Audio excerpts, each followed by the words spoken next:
할렐루야, 아멘. 천국 가서 우리가 노래 부르니 참 가사가 은혜스럽습니다. 오늘 말씀은 바울의 2차 전도 여행의 세 번째 자리였던 베레아에 대한 말씀입니다. 첫 번째 지역은 빌립보, 두 번째 지역은 데살로니가, 또 오늘 말씀의 베레아 지역입니다. 자, 오늘 말씀의 내용을 보게 되면 베레아 사람들이 어떤 사람이었는가? 베레아 사람들이 그래서 11절부터 11절 한 절에 베레아 사람은 이런 사람이다라고 말씀을 하고 있고요. 또한 12절에는 베레아 사람이 그러하기 때문에 일어난 열매들을 말씀을 하고 있습니다. 그 열매들은 믿는 사람이 많고 헬라의 귀부인과 남자가 적지 아니했다. 베레아 사람의 그 너그러운 인격, 또 흔히 우리가 말하는 개역 한글에 있어서의 신사적인 그런 인격과 믿음으로 인해서 믿는 사람들이 많아졌다. 12절. 그렇지만 13절에는 그럼에도 불구하고 믿는 자들에게 따르는 환난을 말합니다. 아직 이 세상에 끝이 나지 않았기 때문에 설령 하나님의 선한 일을 할지라도 그럼에도 불구하고 환난이 일어난다는 13절. 그래서 유대인들이 바울이 하나님의 말씀을 베레아에서도 전하는 줄 알고 거기도 가서 무리를 움직여 소동하게 했다. 그래서 14절에는 환난에 대한 대처, 환난에 대해서 어떻게 대처했는가. 형제들이 곧 바울을 내보내어서 바다까지 가게 하되 실라와 디모데는 아직 거기 머물더라. 이제 환난에 대한 처리, 삶의 방법들을 말씀을 하고 있습니다. 개역 한글에 있어서는 베레아 있는 사람들은 데살로니가에 있는 사람들보다 더 신사적이었다라고 하는 말씀을 해석을 했는데, 개역 개정에 있어서는 베레아에 있는 사람들은 데살로니가에 있는 사람들보다 더 너그러워서라고 하는 말씀으로 그렇게 번역을 했습니다. 오늘 말씀의 제목을 잡는다면 더 너그러운 신앙, 또 신사적인 신앙. 그러나 또 제가 좀 더 여러분들에게 이해를 쉽게 하기 위해서는 온전한 신앙, 균형 잡힌 신앙, 그렇게 하는 것이 더 좋을 줄 압니다. 사도행전의 전반적인 그런 구도가 뭐냐면 하나님의 성령이 임하고 성령을 받은 사람들의 마음이 변화되고, 그 마음은 뭐냐면 하나님을 향한 전도의 열정, 하나님을 향한 헌신의 열정, 그 다음에 그 헌신의 열정과 함께 다가오는 모든 삶의 환난을 견뎌내는 것. 이 세 가지입니다. One step, 성령 충만. Two step, 목표와 열정을 갖는 것. 한마디로 말하면 비전을 갖는 것이죠. 변하여 새 사람 되었다라고 하는 열정을 갖는 것. 그럼에도 불구하고 three step, 참고 기다리고 인내하고 오늘 특별 찬송 부른 것처럼 승리하는 삶을 사는 것. 그래서 환난을 견뎌내는 것, 그런 것입니다. 자, 데살로니가 지역에서 놀라운 일들이 일어났지요. 이제 17장을 보게 되면 데살로니가에서 새 안식일 동안에 하나님의 말씀을 증거를 했죠. 그 결과로 어떤 일이 일어났느냐 하면 경건한 헬라인과 큰 무리와 적지 않은 귀부인도 권함을 받고 바울과 실라를 따랐다. 하나님의 역사가 일어났는데 그 유대인들이 시기심이 난 겁니다. 그래서 그 데살로니가 교인 중에 한 사람인 오늘날로 말하면 장로님 집이라고 할까요? 장로인 야손의 집에 들어가 가지고서는 바울과 실라를 찾으려고 갔는데 없어요. 그러니까 야손을 데리고서는 읍장들 앞으로 끌고 가서는 말하기를, 이 사람들이 말이에요. 이 사람들이 로마의 황제 가이사를 거역하는 선동질을 했습니다. 이거 가만둬도 되겠습니까? 그래서 안 되겠다 판단을 해서 결국은 옥에 가두고, 그 다음에 또한 이제 보석금을 내고 이제 풀어줬어요. 그러니까 데살로니가에서는 복음을 전하지 못하기 때문에 오늘 어떻게 했느냐면 10절 말씀에 밤에 형제들이 곧 바울과 실라를 베레아로 보내니 언제 보냈습니까? 밤에 보내었습니다. 어디로? 베레아로. 데살로니가에서 베레아까지는 거의 한 45, 46마일. 뭐 한국식으로 말하면 70한 5km. 그 정도로 밤에 갔단 말이에요. 자, 뭐 자동차로 1시간 거리면 자동차로 뭐 70마일, 한국식으로 75km 정도 갔으면 1시간이면 되겠고, 그런데 1시간 거리를 사람의 밤에 걸어갔다라고 하니까 그 밤에 걷는 그 바울과 그 신라의 그 영혼의 상태를 한번 생각을 해보시라고요. 밤에 걸어본 적 있으셔요?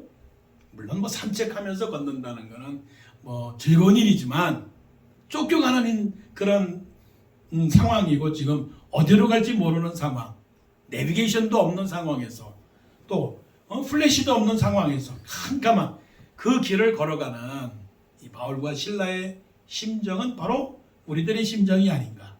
내일 일은 난 몰라요, 하루하루 살아요, 불행이나 여행함도 내 뜻대로 못해요. 바울과 신라는 그런 상황에도 불구하고 기뻐했을 겁니다. 찬양했을 겁니다. 감사했을 것입니다. 기도했을 것입니다. 주님, 데살로니가 지역에서도 함께 하신 하나님께서 우리가 가는 길 베레아까지 안전하게 하시고 위험을 당하지 않게 하시고 거기서도 하나님께서 역사하여 주시옵소서. 우리의 모든 인생이 그런 기도가 되고 그런 믿음이 있기를 원해요.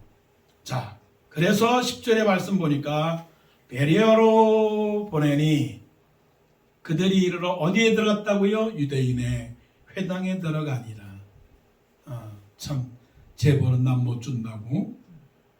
바울과 신라가 기껏 해봐야 어디 갔어요? 유대인의 회당에 들어갔다. 유대인의 회당은 뭡니까? 복음 전하러 간 거예요. 네, 바보들이잖아요. 바보들. 요령도 없어요. 꾀도 없어요. 좀 놀러 가지. 응? 휴가를 좀 가지.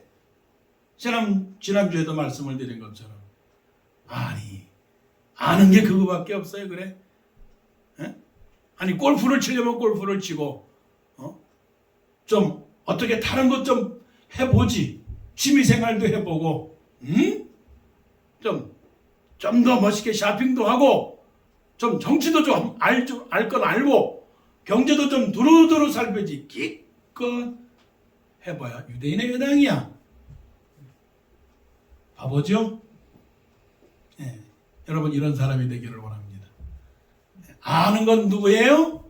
아는 건 하나님. 가는 곳은 어디예요? 교회. 보는 건 뭐예요? 성경. 입을 여는 건 뭐예요? 찬송. 생각하는 건 뭐예요? 기도. 만나는 사람은 누구예요? 예수 믿는 사람. 말씀을 보세요. 보내니 그들이 이르러 식당에 가지 않고 그들이 이르러 유대인의 회당에 들어가니라.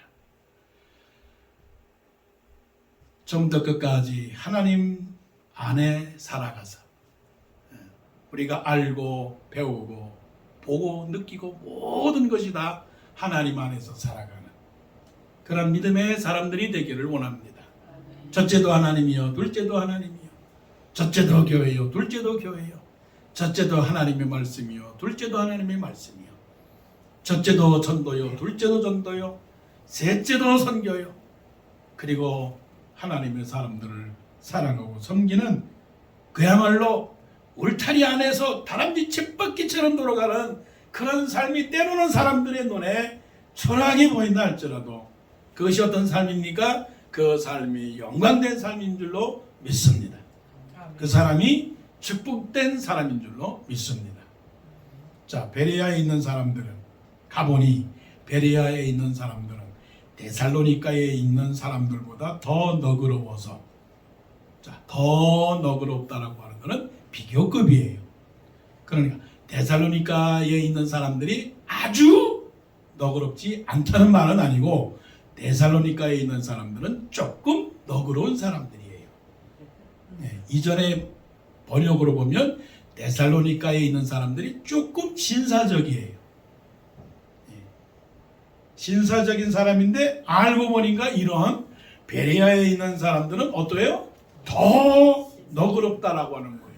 더 신사적이었다. 이건 뭡니까? 그릇이 그만큼 되었다. 중요한 거예요. 그릇이 되었다라고 하는 건 무엇을 하기 전에 뭐가 되었다는 거예요? 사람이 되었다 그 말입니다. 물론 베레아 사람들 중에 믿는 사람도 있었겠지요. 그런데 이 과정 스텝을 보게 되면 성경을 먼저 알았기 때문에 너그럽다라고 하는 게 아니고 너그러운 사람이 되었는데 성경을 접하게 되니까 성경을 접했을 때에 다른 사람들보다 그 포용력과 확장력과 이해력과 그 믿음의 정도가 굉장히 빨랐다라고 하는 거예요. 자, 이제 데살로니가에 있는 사람보다 더 너그럽다라고 하는 너그럽다라고 하는 거는 뭐냐면 영어 성경에는 뭐라고 말했느냐면 나압을 했다. 나압을. 귀족 집안이었다. 귀족 나압을 했다. 또 어떻게 말하면 제너러스 했다. 또 어떻게 보면 체리터블 했다. 그런 말입니다. 데살로니가에 있는 사람보다 더 너그러웠다라고 하는 너그럽다라고 하는 말이 그 말이에요. 그러니까 이 말을 이전의 번역에 있어서는 신사적이었다는 말로 번역을 냈어요. 신사라고 하는 건 어떤 사람들을 신사라고 말하는 거예요? 누가 신사입니까? 그럼 숙녀가 누굽니까? 외모로도 멋지고 뭔가 인격적인 면에서도 뭔가 끄집어내서 뭐라고 말할 수 없는 어떻게 보면 완벽한 사람. 다른 사람들에게 존경을 받을 수밖에 없는 그 매력 있는 사람.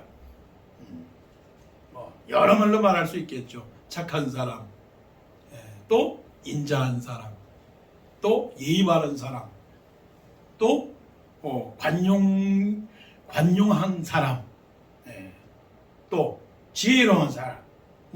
많은 말로다가 이 너그럽다라고 하는 말을 표현할 수 있겠죠. 베레아 사람들은 너그럽다, 고상하다, 여러 말로 말할 수 있겠죠. 이것이 바로 인격의 성숙이고 저의 해석적 표현으로 말하면 온전한 사람이었고 또한 균형 잡힌 사람이다. 이 아주 중요한 거예요. 균형 잡혔다라고 하는 거예요.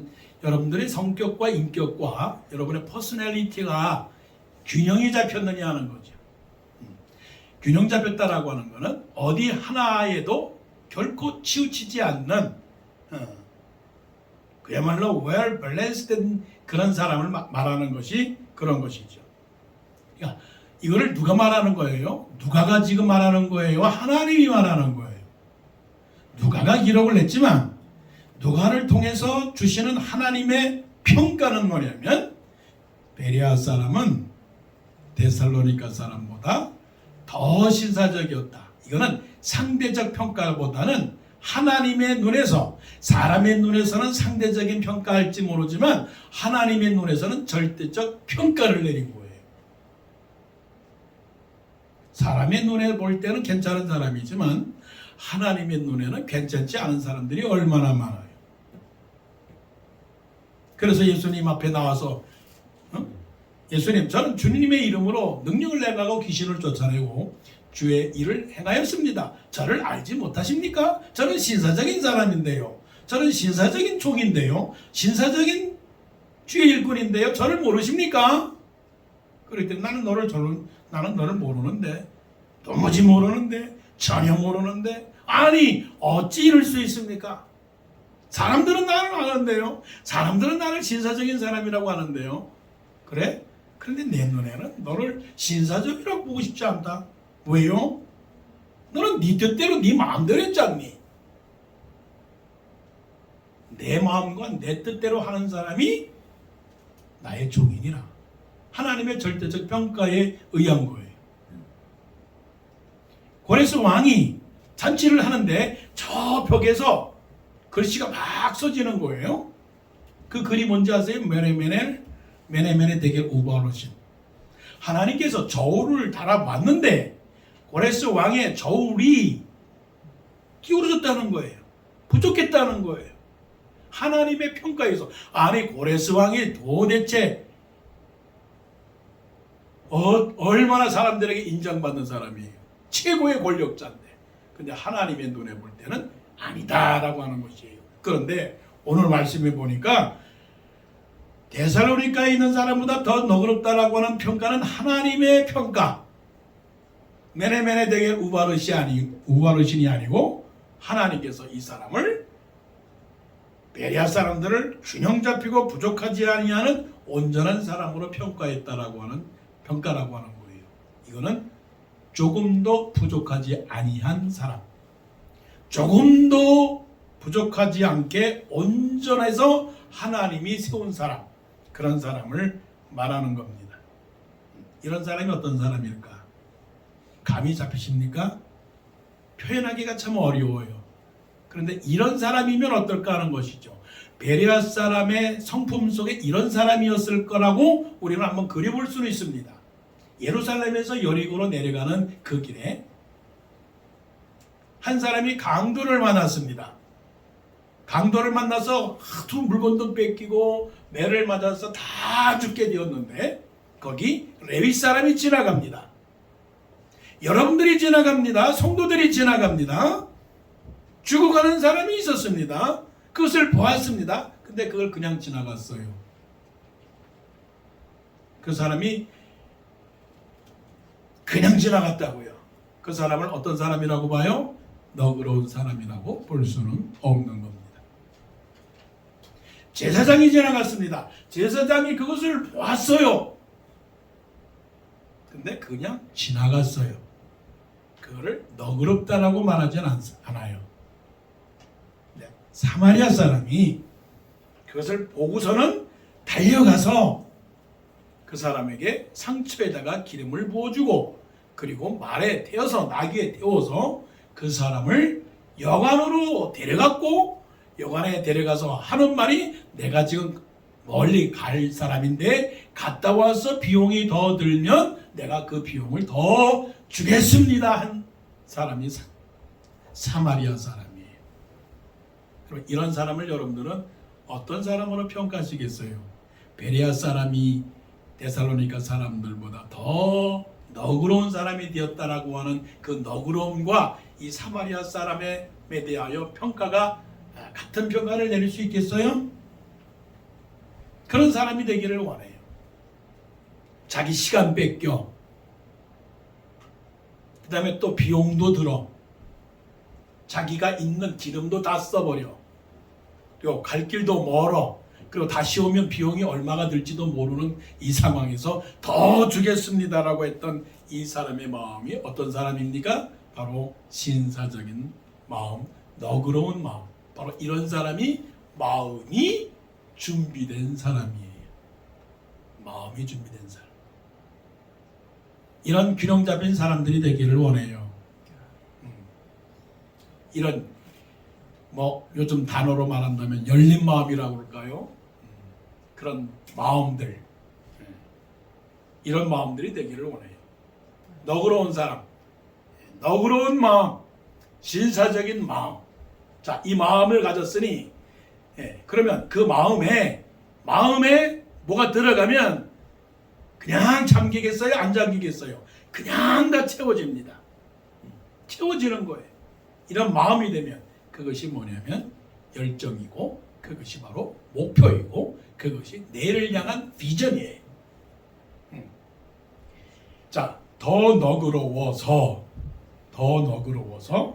그 다음에 간절한 마음으로 말씀을 받고라고 그랬어요. 간절한 마음으로 말씀을 받고. 간절하다라고 하는 건 뭡니까? 쉬운 말로 말하면 뜨겁다라고 하는 거예요. 뜨겁다. 그건 또 어떤 거예요? 열심을 내었다. 열심을 내었다.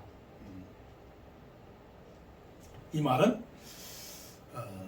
마음은 그런데 행동은 뒤따르지 않았다라고 하는 것이 아니고 마음과 행동이 같았다는 거예요. 자, 학생이 공부하러 학교에 갔다. 책가방을 들고 학교에 갔어요. 하지만 학교에 가서는 공부에 관심을 갖지 않고 노는 데만 관심을 가졌다. 그러면 이거는 간절하다라고 말할 수가 없는 거예요. 배가 고픈데 밥을 안 먹는다. 이거는 배가 고픈 게 아니죠. 간절한 마음이라고 하는 것은 오직 한 마음을 말하는 거예요. 생각과 뜻과 행동이 일치가 되는 것. 계획은 멋있게 잡아놓고 행동, 실천을 하지 않는 작심삼일 그런 것이 아니고 하나님의 말씀을 대했을 때 그 하나님의 말씀에 대한 집중력이 다른 사람들보다는 굉장히 강렬했다라고 하는 거죠. 똑같은 사람이라 할지라도 그 사람이 어떤 뜻을 가졌냐에 따라서 결과가 달라지게 되는 거예요. 그러니까 이것을 보게 되면 신앙의 성장도 물론 하나님께서 다 신앙의 성장을 해주시지만 그 사람이 어느 정도의 노력과 어느 정도의 태도에 따라서 신앙이 성장하게 되는 거죠. 자, 간절하다라고 하는 것을 야고보는 굉장히 신경을 많이 썼는데 야고보가 싫어하는 건 뭐냐면 두 가지를 싫어했어요. 두 가지가 뭐냐면 마음의 생각은 그래도 행동하지 않는 거. 야고보가 1장에서 뭐라고 했느냐면 너희들이 지혜도 부족하고 뭔가 부족하느냐? 그러면 하나님께 기도해라. 그러면 하나님이 주실 거야. 그런데 기도하고 하나님께 받을 줄을 확실하게 믿어야 된다. 확실하게 믿지 않으면 두 마음을 품은 사람들인데 두 마음을 품으면 바로 이런 사람들은 고정된 사람이 아니다라고 하는 사실을 말씀하고 있는 거예요. 너희가 지혜가 부족하거든 후히 주시고 꾸짖지 아니하시는 하나님께 구하라. 그리하면 하나님이 주시리라. 기도하고 의심하지 말라. 의심하는 자는 마치 바람에 밀려 요동하는 물결 같으니 두 마음을 품어 정함이 없는 자로다. 또 4장에 보게 되면 또 이렇게 말씀하세요. 하나님을 가까이 하라. 그리하면 너희를 가까이 하시리라. 죄인들아 너의 손을 깨끗이 하라. 두 마음을 품은 자들아 마음을 성결하게 하라 라고 말씀을 했다는 거예요. 이 간절함에 대한 시편에 대한 표현은 뭐냐면 목마른 사슴이 시냇물을 찾아 갈급함같이 내 영혼이 주를 찾기에 갈급하나이다. 이 말이 어떤 말이냐면 간절함이고 또 예수님의 모습을 보게 되면 이 간절함에 대한 표현은 예수님이 겟세마네 동산에 올라가셔서 기도하실 때에 땀방울이 핏방울이 되도록 간절히 기도했던 그 마음의 상태, 그게 간절함이라고요. 자, 우리의 간절함은 무엇일까? 자, 이제 자기 평가입니다. 내가 지금 간절하게 구하고 간절하게 찾고 있는 건 뭔가? 물론 학생들은 시험을 보면서 A학점을 기다려야 될 것이고 병원에 있는 사람은 간절하게 찾는 것이 병원에 퇴원해서 건강하게 회복되는 것이 좋을 것이고 또 운동선수들은 자기가 속한 팀에 우승되기를 원하는 마음으로 간절하게 말할 것이죠. 자, 이 간절함은 어떤 것이냐? 이 간절함은 이렇게 표현할 수 있죠. 끊어지지 않는 마음. 간절함은 포기하지 않는 마음이죠. 만일에 간절함이 있는데 포기가 된다.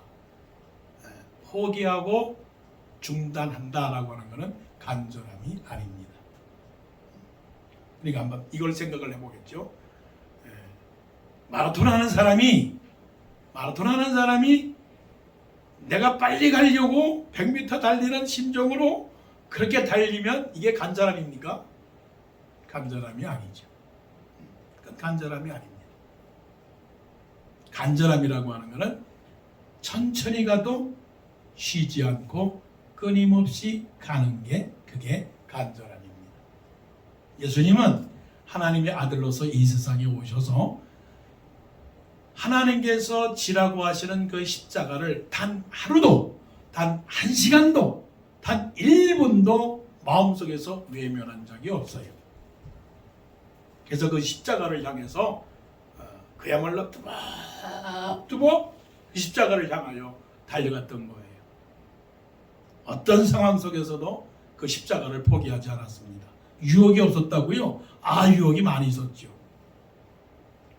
사단이 시험을 냈습니다. 40일 금식 기도할 때 너 배고프지? 떡 만들어. 이거 그냥 시험이 아닙니다. 너 요즘 경제적으로 어렵잖아. 경제적으로 어려운데 네가 네 살림을 해야 되잖아. 그런데 너 교회 가면 너 헌신해야 되잖아. 그 돌로다가 떡을 만들어라고 하는 게 뭡니까? 너 위해 살아, 너 위해 살아. 너를 위해서 사는 것이 가장 합당한 생활이야. 이런 게 다 시험이에요, 시험. 그런 시험에 들게 되면 그게 뭐가 되느냐? 간절함이 상실되는 거예요. 잃어버리게 되는 거예요. 그러니까 데살로니가 베레아 사람들이 간절한 마음으로 말씀을 받았다라고 하는 이 말씀이요, 얼마나 무겁고 얼마나 심각하고 얼마나 참 두려운 말씀인지 몰라요. 베드로가 그랬습니다. 형제가 잘못하면 제가 몇 번이나 용서해 주면 되겠습니까? 7번 간절하게 용서해 주면 그 열정 아닙니까? 열정이죠, 예수님. 그만한 열정. 아니, 다른 사람들은 한 번도 용서해 주지 않습니다. 아니, 다른 사람들은 3번까지는 해줄 수 있습니다. 그런데 저 베드로요, 7번까지는 용서해 줄 수 있습니다.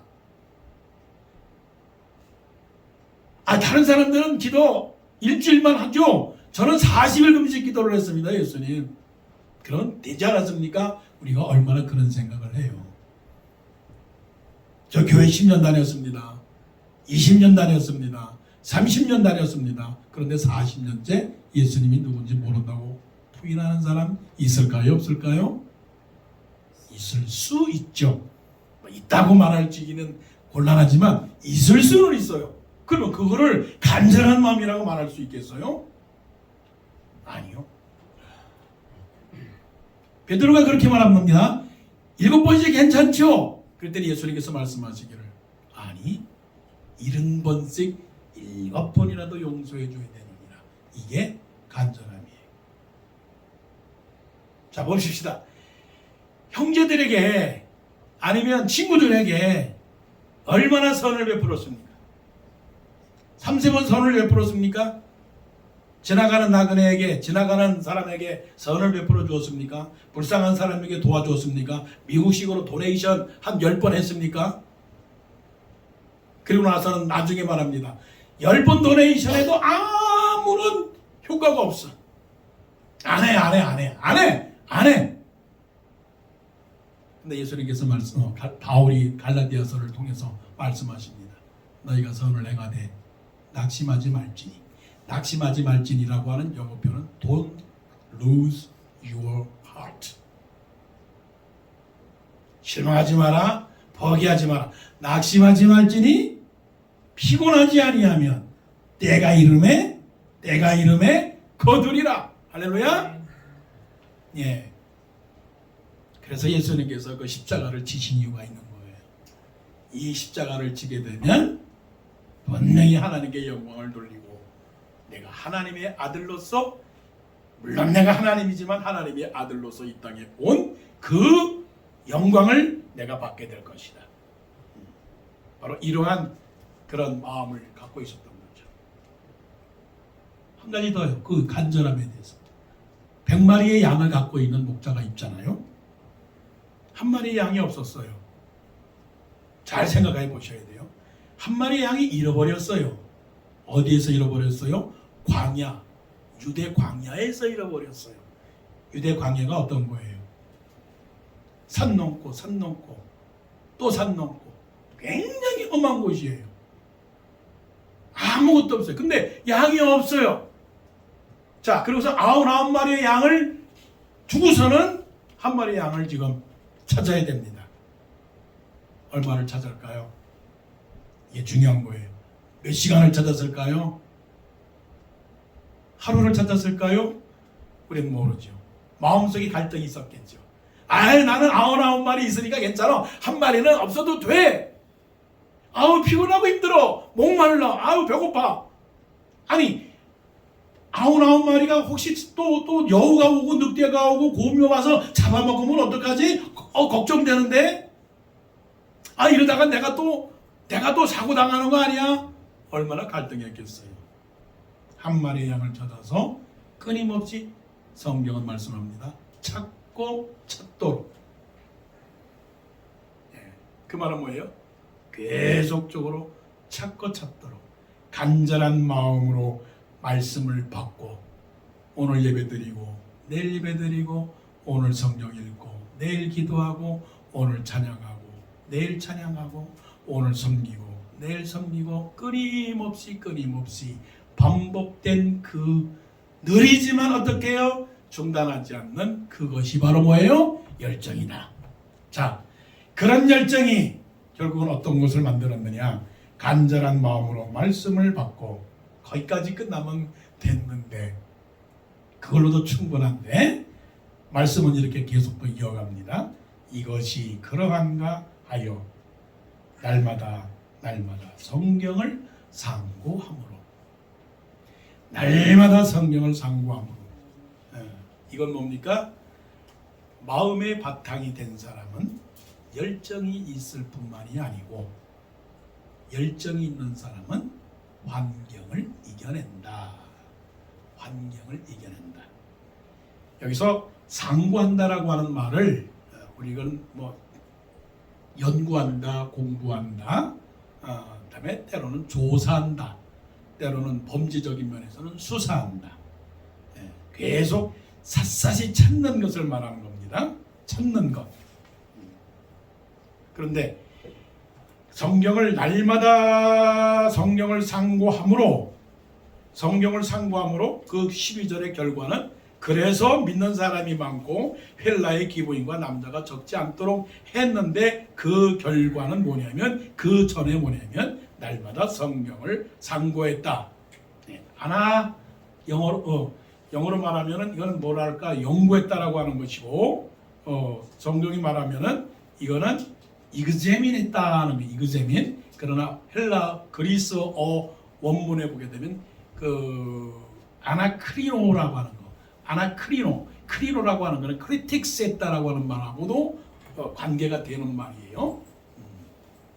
그러니까 하나님에 대한 성경 말씀을 연구했다라고 하는 말인데, 이거는 뭘까요?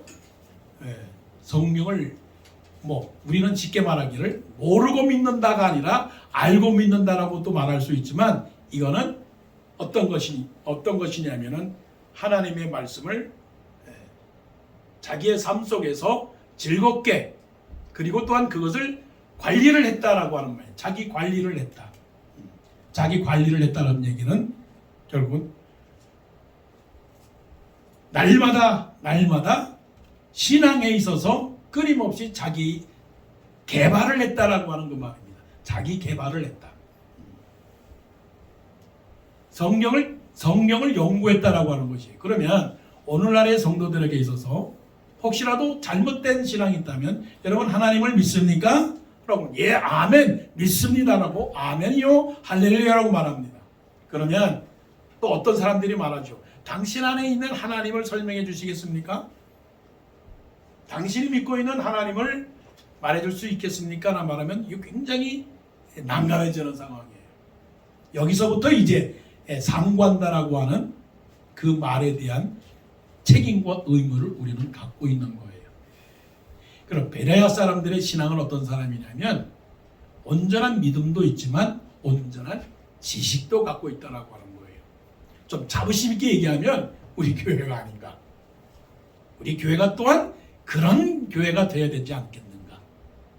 마음속에 생각해 봅니다. 그러니까 성경에 대한 퀴즈를 말하는 건 아니에요. 하지만 성경에 대한 조금 더 어려운 말로 말하면 성경에 대한 흐름과 성경에 대한 신학적 지식을 갖추었느냐 하는 것이죠. 최소한 구약은 무엇이고 최소한 신약은 무엇이고 구약이 뭐냐 신약이 뭐냐 구약의 율법이 뭐냐 신약의 은혜가 뭐냐 하나님은 누구시며 성령님은 누구시며 예수님은 누구신가 이런 하나님의 전반적 그 구원의 서정, 구원의 지식에 대한 이런 것들을 갖고 있음으로 인해서 어떤 사람이 성경에 관하여 자기가 갖고 있는 지식을 말할 때 자기 신앙을 고백할 때 따라가는 건 아니에요. 따라가는 거 아니라고요. 근데 재밌는 거는 베레아라고 하는 이름을 가진 사람들의 신앙이 미국은 어떨지 모르지만 대한민국에 있어서는 베레아를 가졌다. 베레아 신앙이다. 그러면 굉장히 오류된 신앙이에요. 근데 성경적 신앙은 뭐냐면 베레아 사람들의 신앙은 완벽한 신앙이에요. 완벽한 신앙. 그 믿음과 지식과 실력과 영역에 있어서는 빈틈이 없는 신앙이었단 말이에요. 자, 누가 이단에 빠지는지 아십니까? 누가 잘못된 길을 가는지 아십니까? 성경을 상고하지 못했기 때문에 그런 생기는 문제예요. 어떤 사람들은 말하기를 예수 그리스도는 하나님이 아니다라고 말하는 사람이 있어요. 누가? 여호와의 증인이 그래요. 누가 그래요? 몰몬교가 그래요. 그리고 또한 안식일 교회도 그래요. 물론 그들은 말하죠. 예수님은 하나님의 아들이다. 그렇지만 더 중요한 것이 오로지 그냥 구약의 안식일만을 강조한단 말이야. 안식일. 그럼 안식일만을 지켜야 된다는 것은 예수님의 십자가의 부활을 인정하지 않는 거예요. 이런 사람들이 너무나 많다는 거예요. 그러니까 또 어떤 경우는 그래요. 예수 그리스도께서 마귀를 멸하러 오신 것이지 귀신을 쫓아오라고 오신 것이지 병자를 치료하라고 오신 것이지 십자가는 강조를 안 해요. 물론 강조를 하겠지만 우선권에 있어서는 그를 뭐를 강조해야 되는 강조점이 중요한 거란 말이에요. 그래서 시편의 말씀을 보게 되면 19절에 여호와의 율법은 완전하여 영혼을 소성시키며 여호와의 증거는 확실하여 우둔한 자를 지혜롭게 하며 여호와의 교훈은 정직하여 마음을 기쁘게 하고 여호와의 계명은 순결하여 눈을 밝게 하시도다. 여호와를 경외하는 도는 정결하여 영혼까지 이루고 여호와의 법도 진실하여 다 의로우니 금 곧 많은 순금보다 더 사모할 것이며 꿀과 송이꿀보다 더 달도다. 이게 얼마나 기막힌 말씀인데 그 하나님의 말씀에 기막힌 것은 깨닫지 못하고 어떻게 보면 이 하나님의 말씀이 맛집이라고요. 달고 묘한 그 하나님의 말씀이라고요. 근데 우리는 하나님에 대한 지식이 온전하지 않기 때문에 자꾸만 누가 뭐라고 말하면 그것이 진짜 하고 그냥 따라가는단 말이에요. 뭐 이런 말 하기 좀 그렇지만 어느 목사님의 설교를 제일 잘한다고 말하면 그 목사님을 그냥 좋아해요. 뭐 좋아하는 거야 뭐 할 말이 없죠. 그러나 여러분들 스스로가 마음속에 준비가 되고 실력이 있고 지식만 있다면 어디에도 흘러가지 않죠. 그래서 성경은 말씀합니다. 에베소서에서 이제는 우리가 어린아이가 치 되지 아니하여 사람의 교훈과 괴술에 빠져서 모든 교훈의 풍조에 요동치 않게 하려 함이니 이는 우리가 그리스도의 장성한 분량에 이르기까지 충만함이라 라고 그렇게 말씀을 한 거예요. 자, 이제부터 우리는 성경을 어떻게 해요? 상고해야 됩니다. 감사한 것은 장로님들이 기도하기 첫 서두에 성경을 암송을 해요. 성경을 암송을 해요. 얼마나 감사한지 몰라요. 내가 뭐 리스닝은 잘 안 되지만 오늘 김장로의 그 영어의 리스닝 첨서도는 아무것도 염려하지 말고 오직 모든 일에 기도와 간구로 이 말씀을 하신 것 같아. 좋은 거예요. 그러니까 여러분 매일매일 성경 암송하시고 매일매일 성경 읽으시고 모르는 것 있으면 물어보시고 그래서 어느 누구가 와도 여러분들이 다른 거는 몰라도 성경에는 박사, 성경에는 전문가. 그래서 당신의 마음속에 있는 하나님이 누구시뇨? 당신의 마음에 있는 예수님이 누구시뇨? 천국이 무엇이뇨라고 물어볼 때 능히 부족하지 않게 대답할 수 있는 그런 믿음의 성도가 되기를 원합니다. 베레아 사람들 마음이 너그러운 사람이었습니다. 그릇이 너그러운 인격적 신앙이었습니다. 그렇기 때문에 하나님의 말씀을 열정적으로 쉬지 않고 포기하지 않고 끊임없이 하나님의 말씀을 믿고 따라갔습니다. 또한 그 하나님의 말씀을 간절히 받았기 때문에 그 신앙의 지식들이 온전했습니다.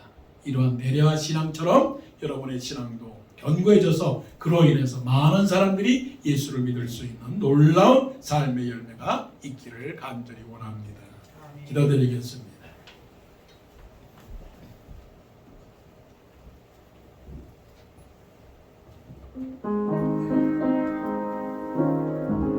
베레아 사람들의 신앙은 그렇게 강조가 되지 않고 있어요. 왜냐하면 베레아 사람의 신앙을 이용해서 잘못된 교리를 가르치는 사람들이 있기 때문에 베레아를 강조를 하지 않지만 우리가 존경해야 될 신앙들은 베레아입니다.